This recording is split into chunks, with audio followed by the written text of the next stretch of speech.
বাড়িতে বসে খুব সহজে মিষ্টি বানানোর উপায়।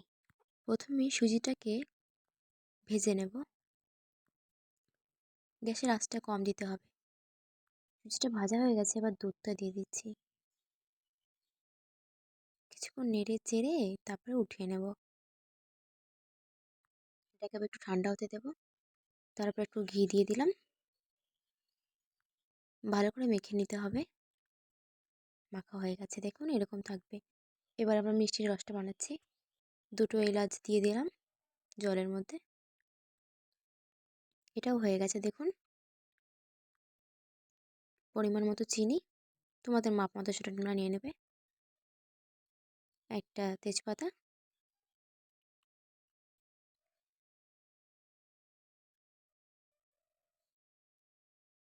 এবার আমি মিষ্টিগুলো তৈরি করব। বেশি বড় বড়ও না, বেশি ছোটো ছোটোও না, মিডিয়াম সাইজের মিষ্টিই হবে।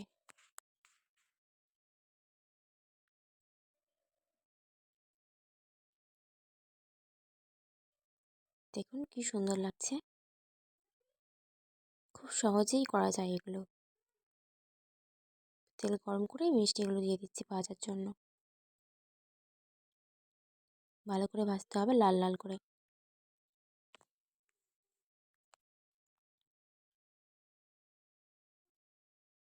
গ্যাসের আঁচটা বেশি দেওয়া যাবে না।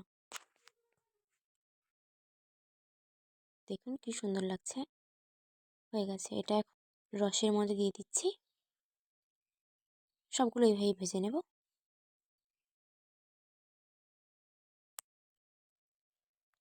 আমি অল্পই করেছিলাম, আপনারা চাইলে অনেকগুলো করতে পারবেন। এটা হয়ে যাওয়ার পর দেখুন কি সুন্দর লাগছে। তো এইভাবেই মিষ্টি বানিয়ে নিলাম আমি। বাড়িতে আপনারাও ট্রাই করবেন কিন্তু। খুব সুন্দর হয়েছিল। বাড়িতে বসে খুব সহজে মিষ্টি বানানোর উপায়। প্রথমে সুজিটাকে ভেজে নেব। গ্যাসের আঁচটা কম দিতে হবে। সুজিটা ভাজা হয়ে গেছে, এবার দুধটা দিয়ে দিচ্ছি।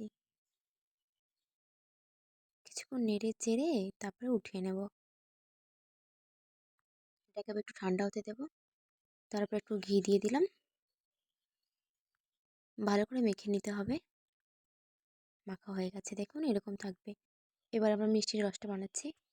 2টো এলাচ দিয়ে দিলাম জলের মধ্যে। এটাও হয়ে গেছে, দেখুন। পরিমাণ মতো চিনি, তোমাদের মাপ মতো সেটা তোমরা নিয়ে নেবে।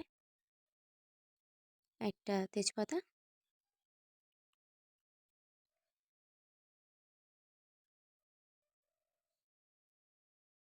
এবার আমি মিষ্টিগুলো তৈরি করব।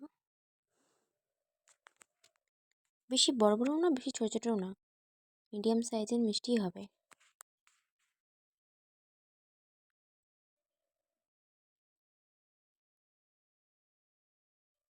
দেখুন কি সুন্দর লাগছে। খুব সহজেই করা যায় এগুলো। তেল গরম করে মিষ্টিগুলো দিয়ে দিচ্ছি ভাজার জন্য। ভালো করে ভাজতে হবে, লাল লাল করে।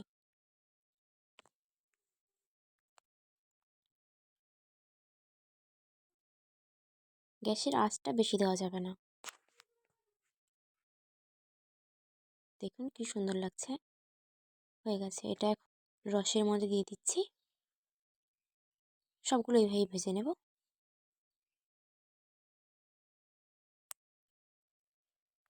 আমি অল্পই করেছিলাম, আপনারা চাইলে অনেকগুলো করতে পারবেন। এটা হয়ে যাওয়ার পর দেখুন কি সুন্দর লাগছে। তো এইভাবেই মিষ্টি বানিয়ে নিলাম আমি। বাড়িতে আপনারাও ট্রাই করবেন কিন্তু। খুব সুন্দর হয়েছিল।